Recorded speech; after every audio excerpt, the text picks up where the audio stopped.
we ought to have allowed those young people to go up to imagining government can be overthrown by them, people who do not know what it takes to stabilize the state. And I can assure you, if you are fighting for the democratic space, if you are fighting for human rights, if you are fighting for good governance, you'll always have Raila.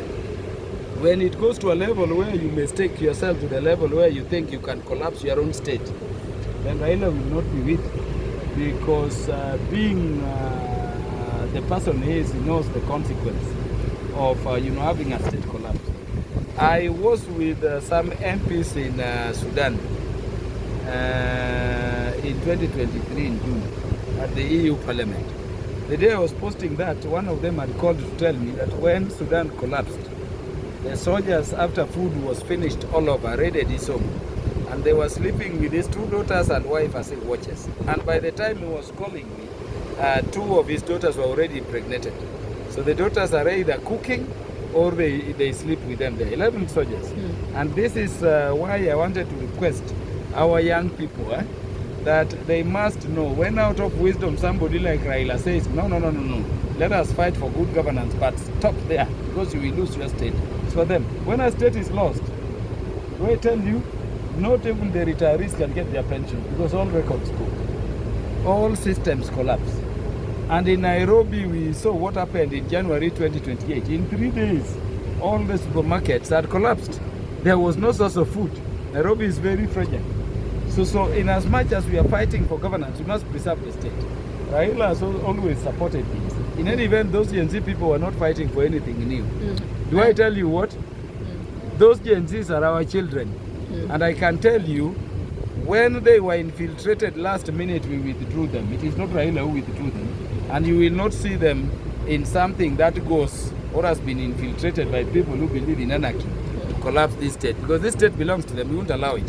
And so you can even call a meeting as early as yesterday. You will not see them because they're our children. You've told them now it is about anarchy. Now you've been infiltrated. And I want to say those who infiltrated the Gen Z movement did a lot of harm to the country. Because after the finance bill, they ought to have gone to something like free secondary education. They pushed for it. Properly funded model for university education, they pushed for it. You have people, you know the people who infiltrated them, and they're the people who keep singing. I wanted also to ask our media that we know the media in Kenya is struggling. It's struggling a lot. Most of this media, in Kenya, they don't even pay their employees. Some are not paid. The big mainstream media for 3-4 months. When you have a stupid headlines like the one you had today, when you have stupid headline like the one I saw the Standard published the other day on Presidential Ruto, undermine Ruto as an individual, but don't diminish the institutions. Because if you do so, when the institution of the presidency collapses, everybody's harmed.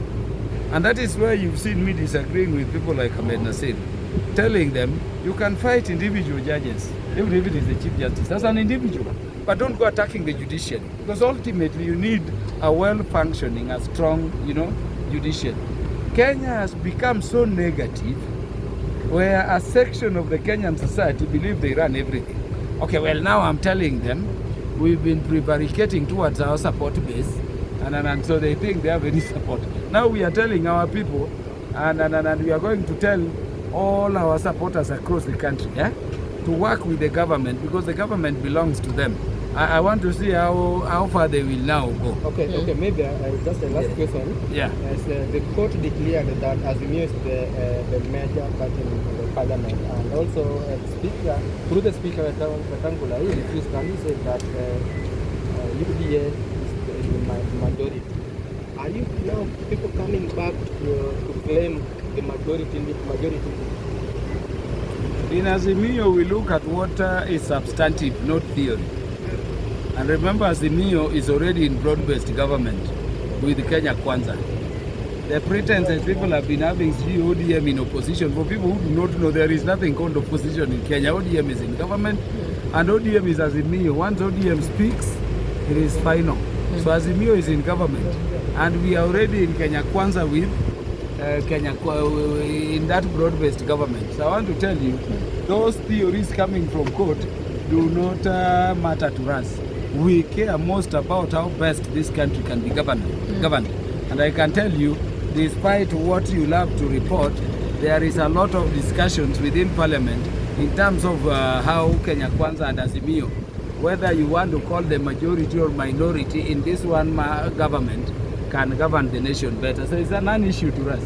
Those are theories for court. They can continue discussing them in court. Okay, I needed to ask you something, Mheshimiwa, for the last time. Yes. Do you think that the Gen Z demonstration was genuine, or there was a force that maybe could be behind it?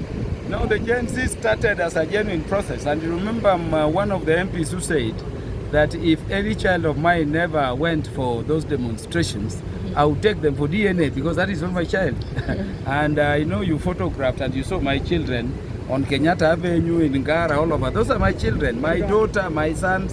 And my son is the one who was coordinating the sons of MPs. In fact, on the last day they were coming to Parliament because they would not be stopped by police from seeing their parents. It was my own son coordinating it, I can tell you. How did you feel? And so it was a good thing. But I can tell you the last 3 demonstrations were infiltrated, and particularly the last one. Kenyans do not know, but there was a plan during the last demonstration to have a minimum of 50 MPs killed in that house, so that there would be pandemonium and it would be used for anarchists to then go to the very heart of the governance of the society. And at that point, therefore, we told our children to get out, and I'm very happy they all heeded the call we made and got out. So I wanted to tell people that don't say it is Baba who stopped the demonstrations. And my own children had summoned to the streets myself. I told them withdraw. Now it has been infiltrated, and you know who infiltrated them. If you remember the last demonstration, go and review your media coverage of the tractors, the lorries which were coming from Thika Road. The thing was infiltrated. If you saw even the group that raided Parliament, a good number of them, while there were genuine Gen Zs, I saw Kina Wanjira from Madari, but a good number of them, even in terms of how they were moving like waves towards fire, I'm lying down and coming up. Those were not your ordinary Gen Z. And by the way, those were not Gen Zs. They were very old people. If you looked at the people who are plucking the flags, the people who are saying, thank you, Mr. Speaker, sir, the people who are kicking food, eating them around there, the people who are saying you want the MPs, you want to kill them, those were not, certainly, you are young Gen Zs. Those were past millennials. And those were people who are well trained in terms of lie low towards a short and rise and move that way. So it started as a genuine thing. It is something which was started by our children. It is something we sent our children to, but it got infiltrated towards the end. And when it was infiltrated, we withdrew our children.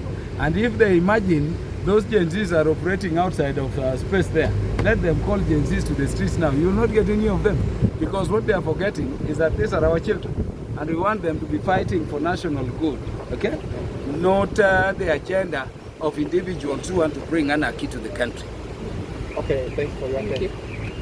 Yeah. See, you thought I would not